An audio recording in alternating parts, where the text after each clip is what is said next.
First contact's price.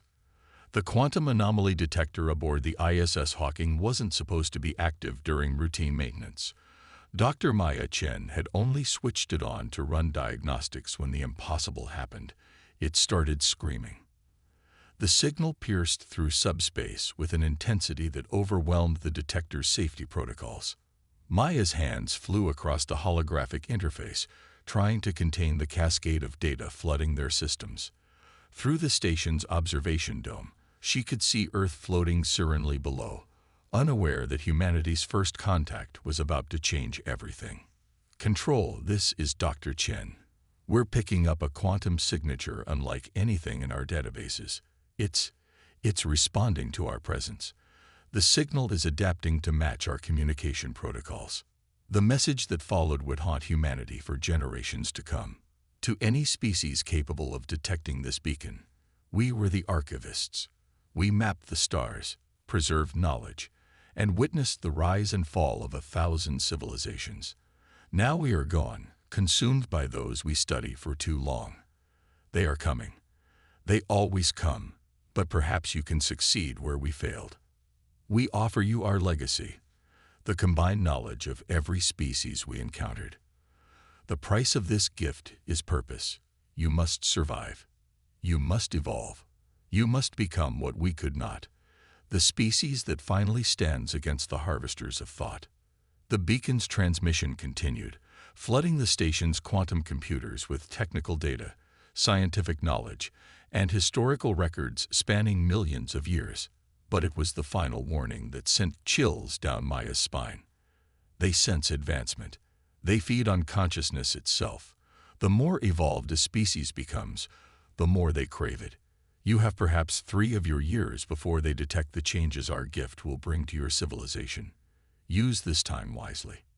Within hours, the ISS Hawking became the center of the most significant mobilization in human history. Scientists, military strategists, and world leaders converged virtually as Maya and her team began decoding the archivist's data.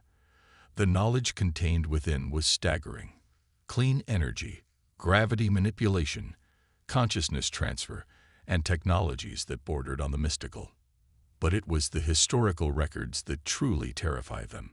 The harvesters were living anomalies, beings that had evolved beyond physical form to feed on the concentrated consciousness of advanced civilizations.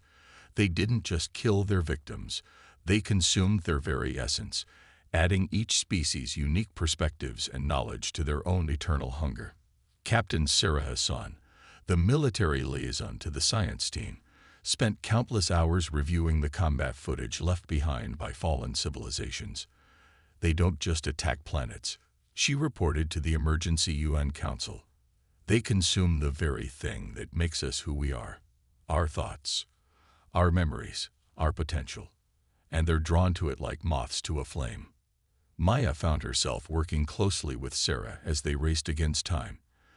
The soldier and the scientist, each bringing their unique perspectives to humanity's greatest challenge. The archivist's gift is a double-edged sword, Maya explained during one late-night session. Every advancement we make using their knowledge makes us more detectable, more delicious to the harvesters. But if we don't advance, we'll have no hope of fighting them when they come. Sarah studied the holographic display, showing humanity's predicted technological growth curve. Then we need to be smart about this. We can't just implement everything at once. We need to focus on defensive technologies first, then work on understanding what makes human consciousness unique. The next 30 months transformed humanity. Underground cities were constructed using gravity manipulation technology. Quantum shields were developed to protect population centers. The consciousness transfer technology was studied in secret, leading to the discovery that would change everything. Human consciousness has an unusual property, Maya announced to the Defense Council. Our minds are highly individualistic, our thoughts chaotic and unpredictable compared to most species. The archivist's data suggests this might be our greatest weapon. The implications were staggering. While other species had evolved toward collective consciousness, making them perfect prey for the harvesters, Humanity's stubborn individuality might make us less palatable. If they could amplify this trait, weaponize it. But time was running out. The quantum anomaly detector that had first received the archivist's beacon began picking up new signatures. Something vast was moving through subspace, drawn to Earth's suddenly accelerated development like predators to blood in the water. As humanity prepared for war, Maya found herself revisiting the archivist's final message. Become what we could not. Looking at the transformed Earth below, at the unified purpose that had overtaken humanity without sacrificing our fundamental individuality, she wondered if they already had. The harvesters were coming, drawn by the light of human advancement. But for the first time in their ancient history, they would face prey that had been warned, armed with the knowledge of their victims, and possessed of a consciousness that might prove poisonous to their very nature. Humanity's greatest test was about to begin, and unlike the archivists, we had no intention of simply observing. The silent vanguard. The quantum shield generators hummed beneath London streets as Commander Sarah Hassan led her team through the final evacuation drills. Above ground, life continued normally, a carefully maintained illusion. Below, humanity prepared for war. 3 years had transformed the planet. Ancient subway tunnels had become highways connecting vast underground complexes. Military installations masked as office buildings housed weapons that until recently had existed only in science fiction. But humanity's greatest weapon remained invisible: the consciousness defense grid. Dr. Maya Chen's breakthrough had changed everything. Her research team had discovered that human consciousness could be networked without sacrificing individuality, a feat the archivist's record suggested was unprecedented. The result was a planetary web of human minds, each maintaining their unique identity while contributing to humanity's collective defense. Status report, Sarah called out as she entered the London Defense Hub's control center. The holographic displays showed similar facilities across the globe, all pulsing with the combined mental energy of millions of linked minds. The first wave of harvesters will reach the Kuiper Belt within 48 hours. Maya responded, her fingers dancing across quantum interfaces. Their consciousness signature is massive. They're hunting in a pack of 7. The harvester signatures appeared as writhing voids in the quantum space monitoring system. Where normal spacetime glowed with the gentle light of atomic movement and gravitational waves, the harvesters were absence itself, holes in reality that consumed everything they touched. All defense grid participants are in position, reported Dr. James Kumar, Maya's chief researcher. Consciousness synchronization at optimal levels. The moment they enter our space, they'll face something they've never encountered. Sarah studied the tactical display. The plan was elegant in its simplicity, born from humanity's unique approach to problem solving. Where other species had tried to hide their consciousness or shield it, humanity had decided to weaponize it instead. The consciousness defense grid didn't just link human minds. It amplified their inherent chaos, their capacity for abstract thought and illogical leaps. To beings that fed on the ordered, evolved consciousness of their victims, it would be like biting into food that fought back. "There's something else," Maya said quietly, pulling Sarah aside. The deep space arrays picked up quantum echoes. Remnants of civilizations the harvesters have consumed. Some of them are still aware. Sarah felt her blood run cold. The archivist's data had hinted at this, but confirmation was different. The harvesters didn't just destroy their victims, they kept them in a state of eternal awareness, feeding off their suffering. How many? Thousands of species, millions of individual consciousness signatures, all trapped within the harvesters' quantum matrices. They're in constant agony, but they're still thinking, still aware. The implications shifted everything. This wasn't just about survival anymore. Humanity now had a moral imperative to act. Those trapped consciousnesses needed to be freed. The alert came without warning. The harvesters had suddenly accelerated, crossing the vast distance of the Kuiper Belt in seconds. They were learning, adapting to humanity's defenses before they even engaged them. All stations, This is command. Sarah's voice rang out across the global network. First contact protocols are now in effect. Consciousness defense grid to maximum output. Remember your training. Remember what we're fighting for. The 7 harvester entities descended upon Earth like abstract shadows, their very presence distorting reality around them. But instead of finding easy prey, they encountered something unprecedented. A world bristling with weaponized human consciousness. 8 billion minds working in concert while maintaining their chaotic individual nature. The first blast from the defense grid caught the lead harvester mid-manifestation. Human consciousness, amplified and projected through quantum technology, slammed into the ancient entity like a psychic battering ram. For the first time in its eons-long existence, the harvester screamed. Maya watched in fascination as the entity recoiled, its quantum structure destabilizing. It's working. Their consciousness absorption ability can't handle the complexity of networked human minds. But the other harvesters were already adapting, shifting their attack patterns. Where they had initially attempted to consume consciousness directly, now they began targeting the physical infrastructure supporting the defense grid. They're learning too fast, Sarah growled, watching defense stations going dark across the globe. Maya, we need options. Dr. Chen's eyes widened as she studied the quantum readings. The trapped consciousnesses, they're resonating with our defense grid. They're trying to help us. If we can amplify that connection. The battle for Earth had begun. But unlike every civilization that had fallen before them, humanity wasn't fighting alone. The very victims the harvesters had consumed over millennia were about to become their undoing, provided humanity could survive long enough to free them. Mind and steel. The London Defense Hub's quantum cores pulsed with artificial lightning as Maya Chen pushed the consciousness interface beyond its design limits. The trapped alien minds had shown them a weakness in the harvester's seemingly impregnable defense. Now they just had to exploit it before Earth's defenses crumbled. The harvesters exist in a quantum state between consciousness and energy, Maya explained, her voice strained as she maintained contact with the imprisoned minds. They don't just consume consciousness, they need it to maintain their own existence, and that's where they're vulnerable. Sarah watched as another defense station in Mumbai went dark. The harvesters had adapted to humanity's initial attack, learning to target the physical infrastructure that supported the consciousness defense grid. But in doing so, they'd revealed something crucial about their nature. They can't comprehend redundancy, Sarah realized, watching the attack patterns. They're targeting what they think are vital nodes, but humanity's greatest strength has always been our ability to improvise, to route around damage. The trapped alien consciousnesses had confirmed it.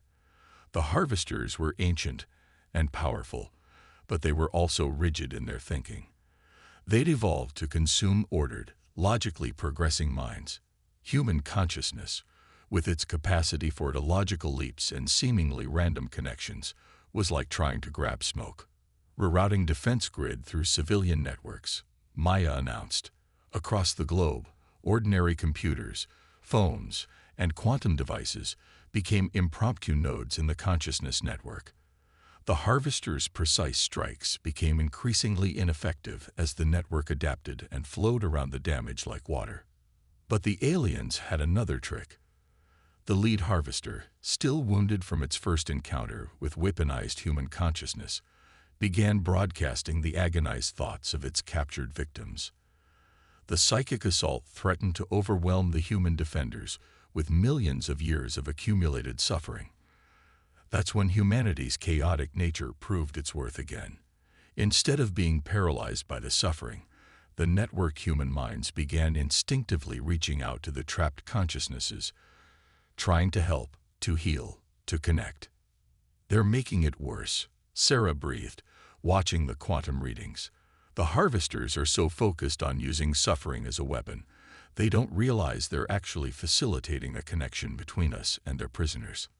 Maya's fingers flew across the quantum interface. The imprisoned minds are teaching us how to disrupt the harvesters' quantum matrices. Each species they consumed had a different insight, a different piece of the puzzle. Together, the first harvester died with a reality-bending shriek.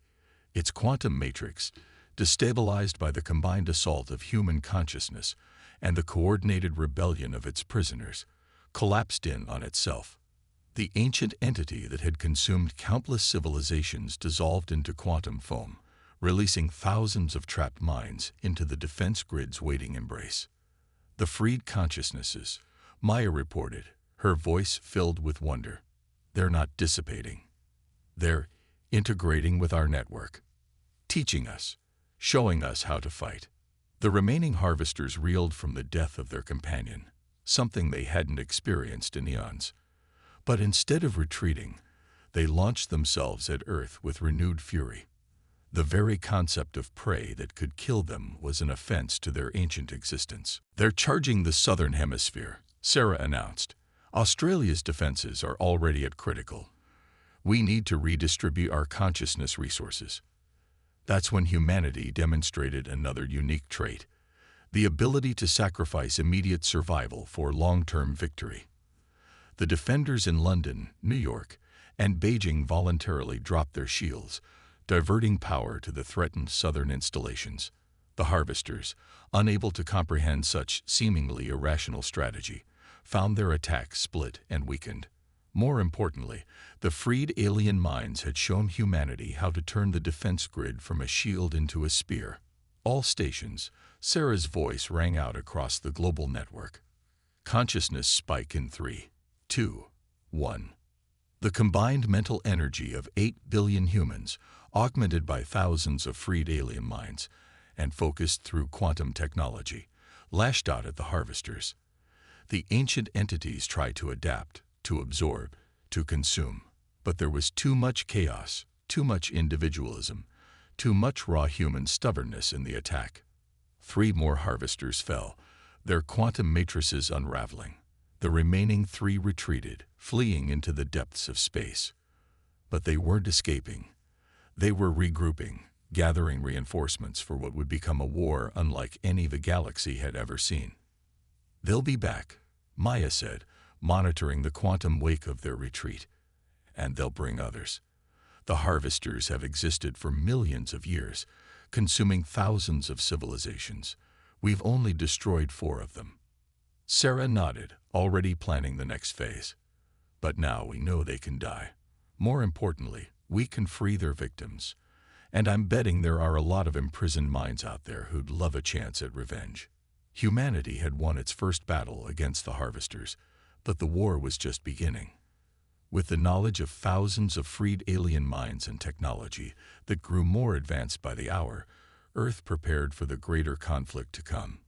The hunters had become the hunted, and humanity was going to teach them the true meaning of evolution. The counter-hunt. The quantum wake of the UNSS Prometheus cut through deep space, like a knife through dark water.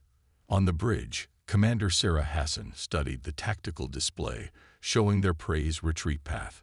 6 months had passed since humanity's first victory over the harvesters, and now Earth's first quantum-powered warship was leading the hunt. "Their pattern is changing," Maya reported from her station, where consciousness signatures rippled across holographic displays. "They're not just retreating anymore. They're trying to draw us somewhere." The Prometheus represented humanity's next evolutionary step, a perfect fusion of technology and consciousness. Its quantum drives were powered by the synchronized minds of its crew, while the thousands of freed alien consciousnesses that had chosen to remain within the defense grid acted as both navigators and weapons. "They're adapting to our hunting strategy," Sarah noted, watching the harvesters' flight pattern. "But so are we." She turned to their newest ally, a consciousness that had been trapped within the harvesters for millennia. The being now manifested as a shifting pattern of light in the ship's quantum matrix. "The harvesters are returning to a nexus point," the entity, which called itself First Light Last Memory, explained. "A place where multiple realities intersect. They've used it as a hunting ground since before my civilization fell." The intel from freed consciousnesses had proven invaluable. Each species the harvesters had consumed possessed unique insights, different pieces of a puzzle that humanity was finally assembling. More importantly, they understood the harvesters' psychology, their arrogance, their hunger, and their fundamental inability to comprehend the concept of sacrifice for a greater cause. Multiple contacts ahead, the sensor officer announced. Quantum signatures consistent with harvester architecture. It's massive.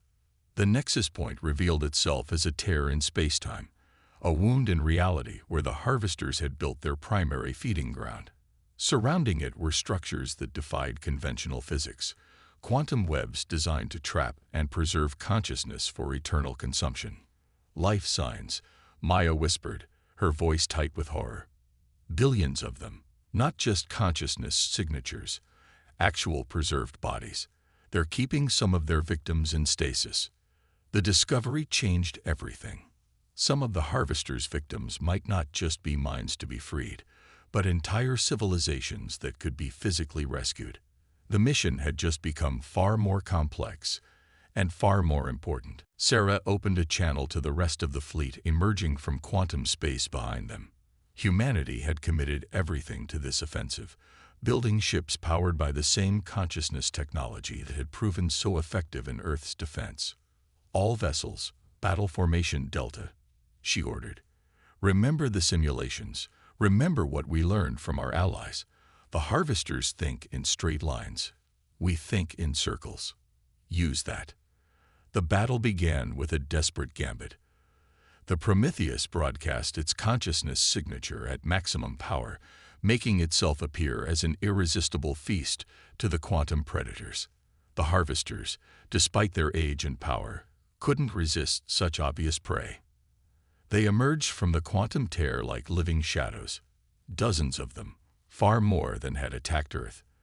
But humanity had counted on their hunger overriding their caution.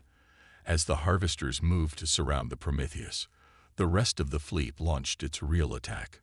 Consciousness-powered quantum beams lanced out from ships hidden in the quantum wake of the Prometheus. The weapons, designed using knowledge from the freed minds, didn't just attack the harvesters' physical form. They disrupted the very quantum matrices that held their stolen consciousness energy together. But the harvesters had prepared for this tactic.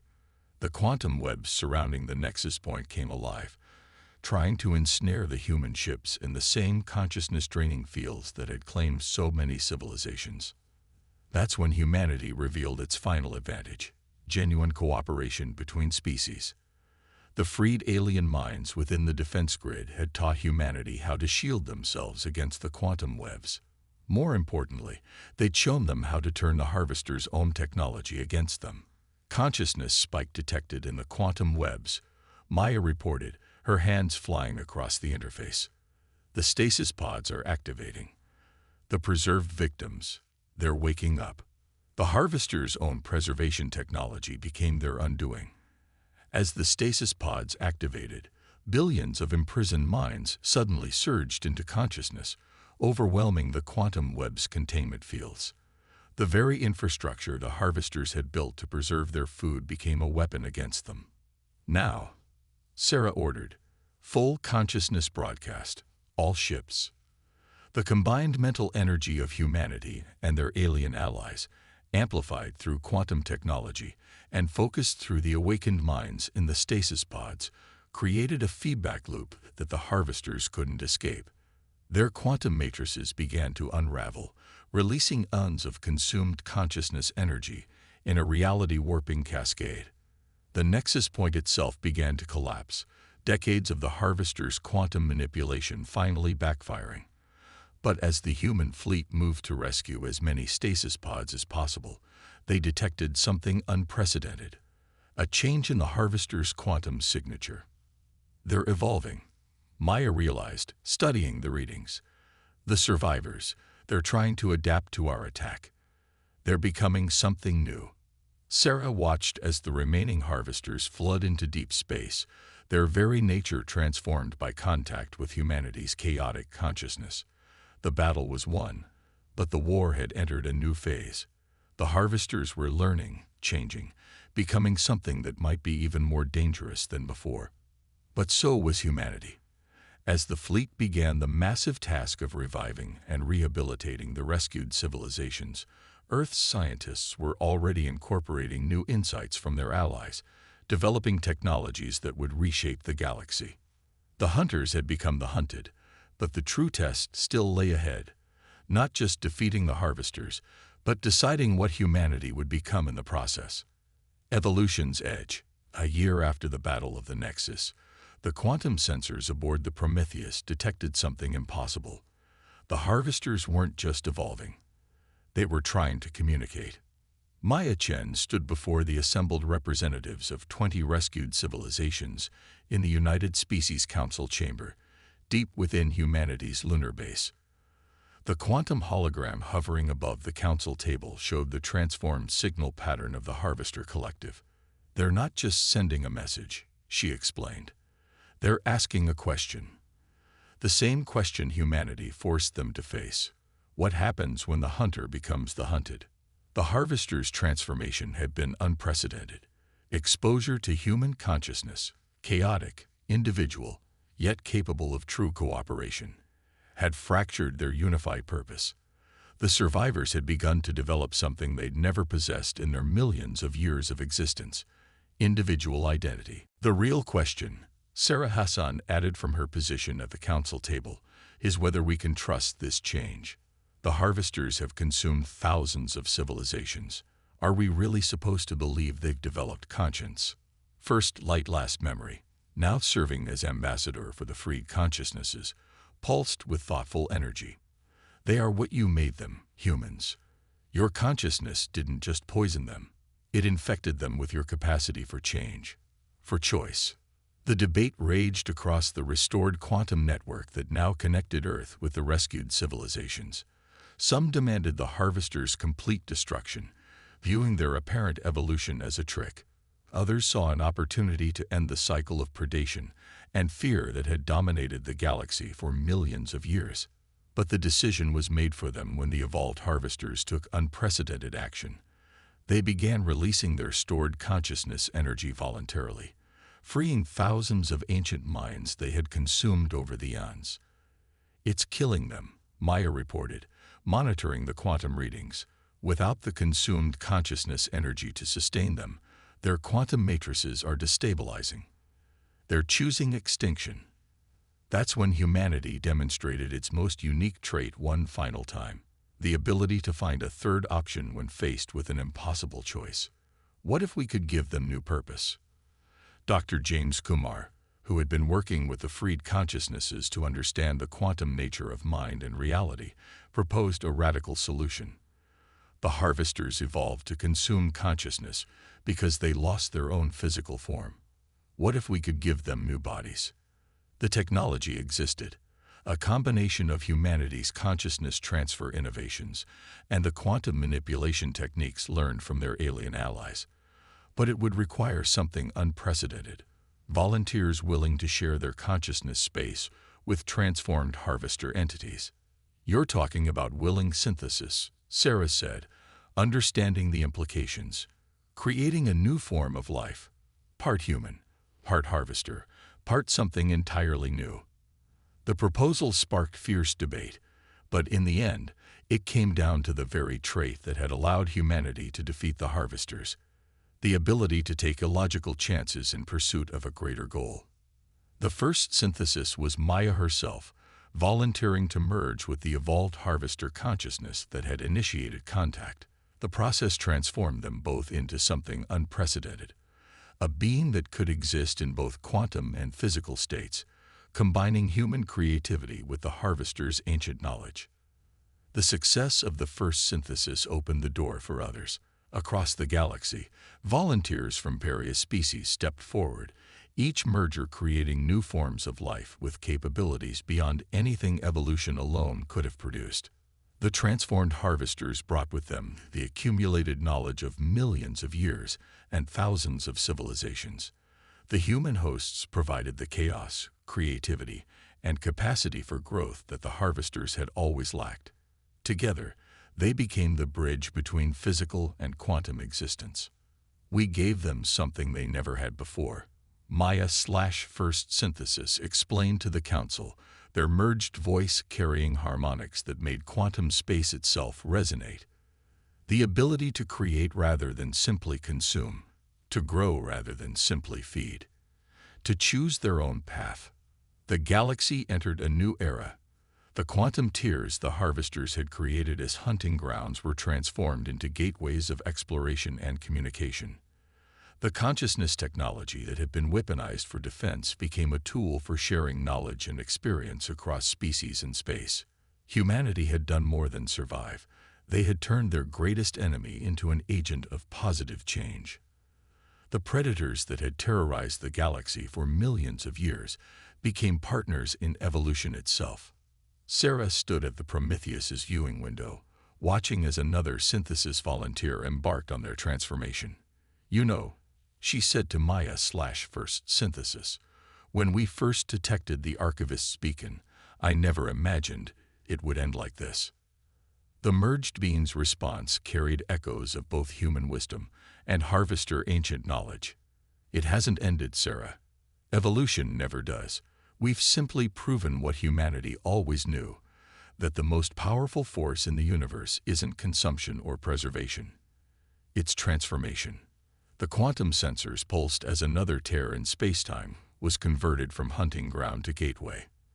The galaxy was changing, growing, evolving into something new.